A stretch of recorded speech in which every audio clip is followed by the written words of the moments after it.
నమస్కారం. రుద్రా న్యూస్కు స్వాగతం.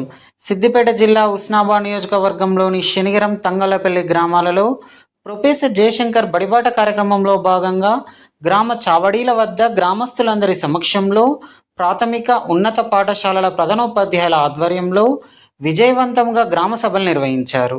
ఈ గ్రామ సభలలో పాఠశాలల ప్రధానోపాధ్యాయులు ఎం సరళ, ఎస్ పద్మ, టి సత్యనారాయణలు మాట్లాడుతూ పాఠశాలల్లో నాణ్యమైన విద్య, అనుభవం, అర్హత కలిగిన ఉపాధ్యాయ బృందం, విద్యార్థి కేంద్రీకృతంగా కృత్యాధార బోధన, ఆంగ్ల మాధ్యమంలో విద్యా బోధన, కంప్యూటర్ ఎడ్యుకేషన్, స్పోకెన్ ఇంగ్లీష్, అతిపెద్ద ఎల్ఈడి తెరలపై కార్పొరేట్, ప్రైవేట్ పాఠశాలలకు ధీటుగా డిజిటల్ విధానంలో విద్యా బోధనను అందిస్తూ విద్యార్థులను అన్ని రంగాలలో తీర్చిదిద్దుతున్నామని అన్నారు. మన ప్రభుత్వ పాఠశాలల్లో చదివిన విద్యార్థులకే IIIT సీట్లు వస్తున్నాయని, కాబట్టి మన గ్రామంలోని విద్యార్థులందరినీ ప్రభుత్వ పాఠశాలలకు పంపి ప్రభుత్వ బడులను బలోపేతం చేయడానికి మీ వంతు సహాయ సహకారాలు అందించాలని కోరారు.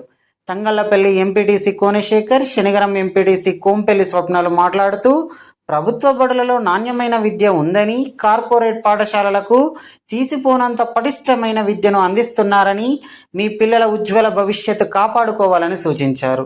ఈ కార్యక్రమంలో భాగంగా విద్యార్థులకు యూనిఫామ్స్ గ్రామస్తులందరి సమక్షంలో అందజేశారు. ఈ కార్యక్రమంలో పంచాయతీ సెక్రటరీలు చంద్రం, రమేష్, ఏఏపీసీ చైర్మన్లు లావణ్య, వనిత, ఎం లావణ్య, గ్రామస్తులు బండమీది రాజమౌళి, సంపత్ నారాయణ రెడ్డి, బండిపల్లి నారాయణ, కర్ర దామోదర్, బుడుగు నరసయ్య, అబ్దుల్ రఫీ, పిల్లి సత్యనారాయణ, జోగు చంద్రమౌళి, సిగిరి కొమరయ్య, పిల్లి సంపత్, బుర్ర రవి, ప్రకాష్, రాజు, శ్రీనివాస్, ఉపాధ్యాయులు, సిఆర్పీలు రాజేశం, రాజు, అంగన్వాడీ కార్యకర్తలు, వివో సిబ్బంది, ఆశా కార్యకర్తలు, గ్రామస్థాయి ఉద్యోగులు, గ్రామస్తులు తదితరులు పాల్గొన్నారు.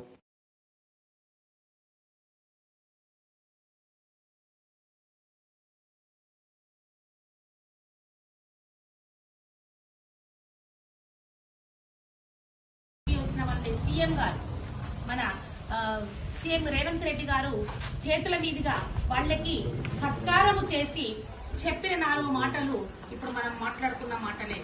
మన బడిని మనం కాపాడుకుందాం. మనం అందరం గవర్నమెంట్ స్కూల్లో చదువుకున్నాం. నేను గవర్నమెంట్ స్కూల్ గర్ల్స్ మసీ బజార్ గవర్నమెంట్ గర్ల్స్ హై స్కూల్లో చదువుతున్నాను. చాలా గర్వంగా చెప్పుకుంటామండి. Krishna college, Pingle college, university ఇవన్నీ గవర్నమెంట్. మనమందరం ఈ స్టేజ్ లో ఉన్నాం. దయచేసి ఆయన కూడా ఒక మాట అన్నాడు, హాస్టల్స్లలో అంటే ఇవాళ మన ప్రభుత్వము రెసిడెన్షియల్ అండ్ స్కూల్స్ పెట్టి తల్లిదండ్రుల ప్రేమకు దూరం చేసి పిల్లలకి సంస్కారహీనంగా మార్చడానికి గల కారణమవుతున్నారు. కాబట్టి మన ప్రభుత్వ పాఠశాలకి మన సంఖ్య తగ్గిపోయి బట్టలు మూసేటువంటి తరుణం తీసుకురావద్దని చెప్పుకుంటూ ఒక మంచి విషయం చెప్పిందండి. వందే మాతరం ఫౌండేషన్ నుంచి మహేందర్ ఒక అబ్బాయి ఆ సార్ అక్కడ పనిచేసే ఫౌండేషన్ పనిచేసే ఒక అతను ఒక చిన్న సూచన సారానికి చొరవతో అంటే కమ్యూనికేషన్ స్కిల్స్ ఆయన గవర్నమెంట్ స్కూల్ వెళ్తున్నారు కాబట్టి ముఖ్యమంత్రితో మాట్లాడగలిగింది. సార్ మనము మన గ్రామాలలో సెమీ రెసిడెన్షియల్ పెడతాం సార్ అని అంటే తప్పకుండా యోచన చేద్దామని.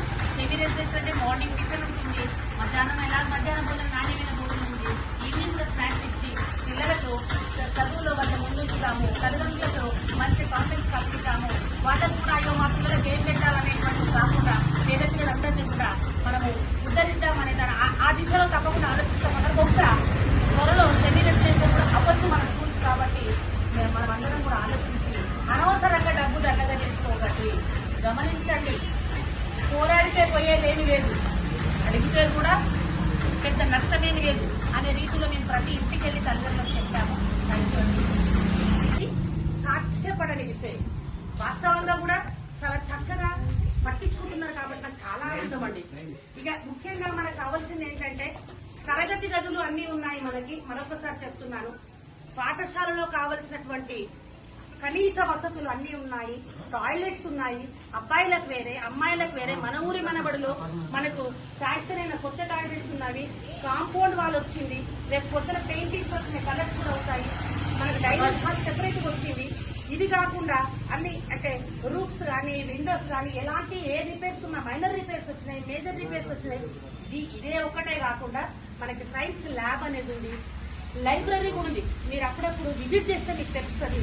పుస్తకాలను ఒక పద్ధతి ప్రకారంగా పిల్లలకు అందుబాటులో ఉంటుంది. ఇక్కడ గ్రామంలో ఉన్న నిరుద్యోగ యువత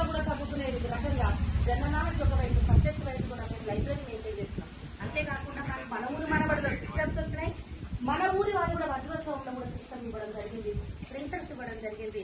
పిల్లలకి రేపు పొద్దున కంప్యూటర్ శిక్షణ మేము అందజేయబోతున్నాం. మరి ముఖ్యంగా మీకు చెప్పాల్సింది ఏంటంటే మాది ఇంగ్లీష్ మీడియం పాఠశాల. ఇంతకు ముందుకు తెలుగు మీడియం నుంచి క్రమక్రమంగా ఇంగ్లీష్ మీడియంకి వచ్చింది. ఇంగ్లీష్ స్పీకింగ్ అంటే స్పోకెన్ ఇంగ్లీష్ క్లాసెస్ కూడా మేము చెప్తాము. అందులో భాగంగా నేను కూడా క్లాసెస్ తీసుకుంటాను. మన ఊరు పిల్లల్ని వాళ్ళకి భాషలో ఎక్కడ కూడా ఇప్పుడు బాగా నాలెడ్జ్ ఉంది, పాపం తెలివి ఉంది, రేపు పొద్దున ఏ ఇంటర్వ్యూలోనో వాళ్ళకు ఒక స్కేల్ ఉంటుందండి. 2 minutes లో మీరు ఇంత మాట్లాడాలి, ఈ కామా ఫుల్ స్టాప్ లేకుండా స్వచ్ఛంగా ధారాళంగా స్పష్టంగా తప్పులు లేకుండా చదివేంటి కేపబిలిటీ ఉన్న వాళ్ళకు మార్క్స్ వస్తాయి. ఇప్పుడు ఎవరైనా బయటికి వెళ్ళాలంటే ఇంటర్మీడియట్ చేసి మనకు ఇంజనీరింగ్ చేసి బయటికి వెళ్ళాలంటే ఐఎల్సీ అని ఇంగ్లీష్ టెస్ట్లు కూడా ఉంటాయి. దానికి కూడా లాంగ్వేజ్ స్కిల్స్ అని అంటారు వాటిని, LSRW అంటే లిజనింగ్, స్పీకింగ్, రీడింగ్, రైటింగ్ అనే వాటి మీద టెస్ట్లు పెడతారు. దానికి పాయింట్స్ ఇస్తారు. దానికి 6 నుండి 10 లోపల వచ్చే వాళ్ళకి మంచి మంచి యూనివర్సిటీలలో వస్తుంది. మరి తెలివి ఉన్నా కూడా ఒకవేళ ఇంగ్లీష్లో కనుక వాళ్ళు కరెక్ట్గా ఎక్స్ప్రెస్ చేసే నాలెడ్జ్ లేకపోతే వాళ్ళు వెనకబడతారు. కొంచెం వచ్చిన వాళ్ళు ముందుకు పోతారు. అలా కాకుండా మన గ్రామంలో